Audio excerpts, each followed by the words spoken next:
मौलाना मदवी साहब, ये हिंदुस्तान है और हिंदुस्तान की जमहूरियत इतना सुरक्षित और संरक्षित है कि आप न्यूयॉर्क जा रहे हैं। अरे माननीय नीतीश कुमार जी की तरफ नजरें तो इनायत कर लीजिए। Faizan Mustafa Chanakya national law institute के वाइस चांसलर हैं, जो देश में मानक माना जा रहा है। मौलाना मजरूल अरबी फारसी विश्वविद्यालय डॉक्टर मोहम्मद आलमगीर बिहार में वाइस चांसलर के रूप में पदासीन है। तो जमहूरियत है, संविधान है। देश के हर धर्म के लोग, हर जाति के लोग को काम करने का अधिकार है। इसलिए यह सियासत का विषय हो सकता है, ये धार्मिक रूप से लोगों को बताने का अपना नजरिया हो सकता है, लेकिन सरकार में उसकी हिस्सेदारी कैसे तय की जाती है, ये सीखना है तो नीतीश कुमार जी से जानिए। देवेंद्र फडणवीस महाराष्ट्र के समय उन्होंने कहा कि दिल्ली में जिस तरीके से ब्लास्ट हुआ उसके पीछे क्या पाकिस्तान का? देखिए, दिल्ली में जो आतंकी घटना हुई वह निश्चित रूप से एक हमारे लिए बड़ी चुनौती है। आदरणीय गृह मंत्री जी घटना स्थल पर पहुंचे, आदरणीय प्रधानमंत्री जी ने पीड़ित परिवार की सुध ली, और ये हमारे लिए इसलिए महत्वपूर्ण है कि पहलगाम की आतंकी घटना के बाद हमारे सैन्य पुरुषार्थ ने करारा जवाब दिया। उसके बाद ये आतंकी घटना हुई है। तो राजनयिक रूप से यह देखना है केंद्र सरकार को, और हमारा गृह विभाग और एनआईए की टीम उसकी पूरी जांच कर रही है। अब इसके पीछे कौन लोग हैं, कौन इसका साजिश करता है, कौन इसमें शामिल है, इन तमाम चीजों को साक्ष्य के आधार पर देश की जनता की अपेक्षा के अनुरूप उसको कानून के कटघरे में ले जाएंगे। ये देश की जनता का संकल्प है। महाराष्ट्र के उप मुख्यमंत्री अजित पवार ने कहा कि अगर आपके पास वोट है तो मेरे पास फंड है, यदि आप अस्वीकार करते हैं तो मैं भी करूंगा। देखिए, संविधान में लोक कल्याणकारी राज्य में राज्य सरकार का यह दायित्व होता है, और हम लोग उस रोल मॉडल पर काम करते हैं। नीतीश कुमार जी ने कहा है बार बार कि हम वोट की चिंता नहीं करते, वोटर की चिंता करते हैं। समाज का कोई तबका हो, विकास के मामले में वो अछूता नहीं रहे, उसके प्रति भेदभाव नहीं हो, और उसके लिए धन की व्यवस्था करना ये राज्य सरकार का दायित्व है।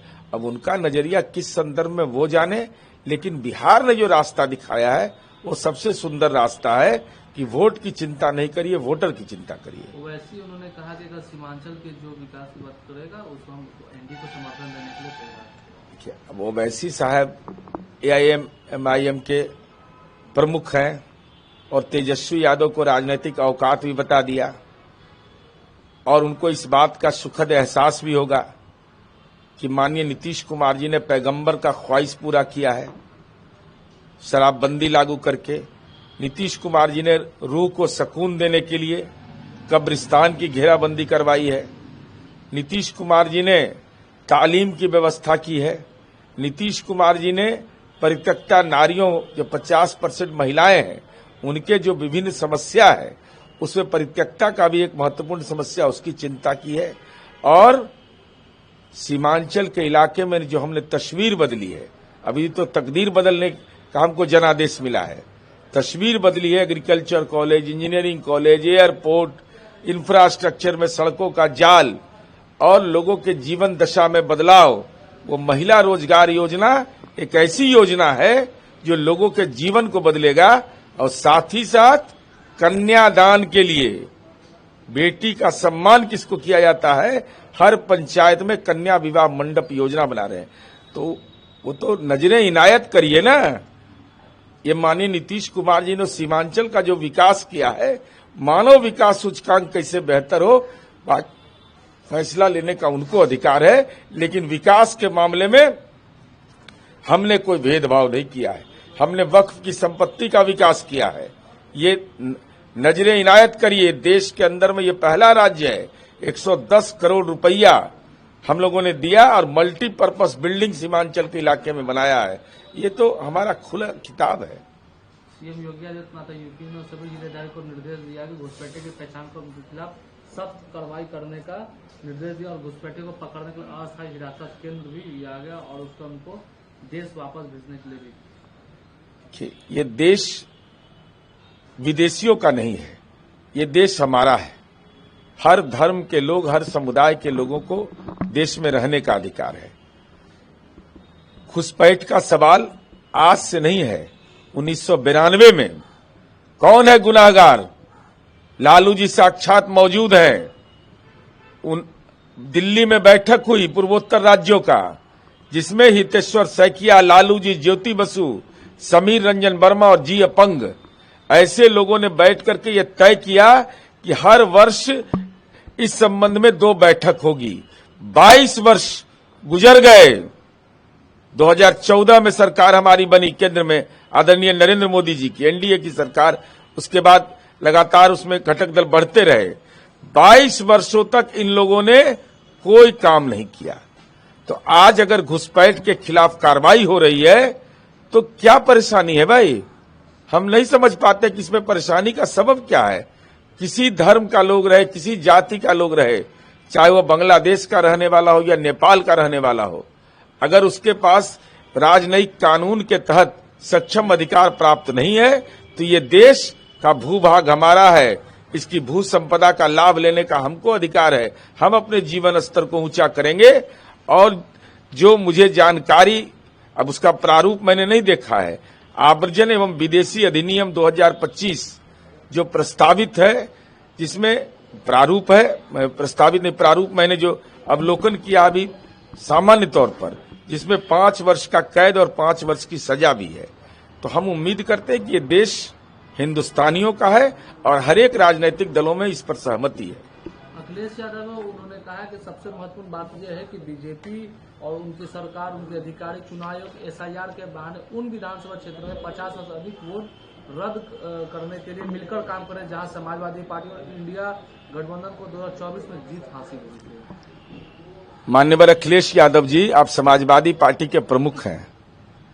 अपने राजनीतिक सगा संबंधी नहीं, पारिवारिक सगा संबंधी के लिए आप बिहार में चुनावी यात्रा की, अपने सांसदों को उतारा और एसआईआर को आपने एक मुद्दा बनाया। सच को कबूल करिए ना। आपके यहां से तो यह आरोप लगा कि हर एक ईवीएम में वोट डाल दिया गया है। मैं पूरी चुनौती के साथ कह रहा हूं, एक भी साक्ष्य दीजिए। बहुत कम अंतर से जीतने वाले हमारे उम्मीदवार हैं। संदेश, अगियाव, नवीनगर, बलरामपुर, बख्तियारपुर, तरैया, नरकटिया, डुमरांव, जहां हम 27 वोट से 2105 वोट से जीते। और जहां हम हारे, एनडीए हारा, रामगढ़, ढाका, फारबिसगंज, चनपटिया, जहानाबाद, बोधगया, वाल्मीकि नगर, मखदुमपुर, टेकारी, 30 वोट से लेकर 2005 वोट तक। तो आपके आरोप में दम कहां है? इतने कम अंतर से हम हार भी रहे हैं, इतने कम अंतर से हम जीत भी रहे हैं। तो चुनाव आयोग जैसी संवैधानिक संस्था पर आरोप लगाना ये आपका विषय हो सकता है, लेकिन आपको ममता दीदी नेता मानने को तैयार नहीं है, राहुल जी नेता मानने को तैयार नहीं है। चूंकि राहुल जी यहाँ जल जीवन हरियाली के तालाब में डुबकी लगा लिए, तब मतदाताओं ने उनको डुबा दिया। और डुबकी लगाते रहिए, जनता जनादेश वैसे लोगों को देगी जो संवैधानिक संस्थाओं का सम्मान करते हैं। कांग्रेस सांसद दिग्विजय सिंह, उन्होंने कहा, पूर्व उपराष्ट्रपति जगदीप धनखड़ को कहा भोपाल दौरे पर कि सामान्य प्रोटोकॉल का पालन नहीं किया गया। अब माननीय दिग्विजय सिंह जी राजनीति के वरिष्ठ लोग हैं, पूर्व मुख्यमंत्री रहे हैं। अरे कांग्रेस पार्टी का राजनीतिक वजूद बचेगा कि नहीं? प्रोटोकॉल की तो चिंता बाद में करिएगा। अब तो हालात यह है कि आप क्षेत्रीय पार्टी के रूप में जनादेश के अनुकूल आप सीमित होते जा रहे हैं। जहां जहां राहुल जी का पग जा रहा है, वहां कांग्रेस पार्टी की दुर्गति हो रही है। जहां भक्ति है हर शब्द में, कथाओं में छुपे हैं दिव्य रहस्य और ज्योतिष देता है जीवन को दिशा। धर्म से जुड़ी हर बातों को जानने के लिए हमारे चैनल स्तुति को सब्सक्राइब करें। चैनल पर जाने के लिए इस लिंक पर क्लिक करें।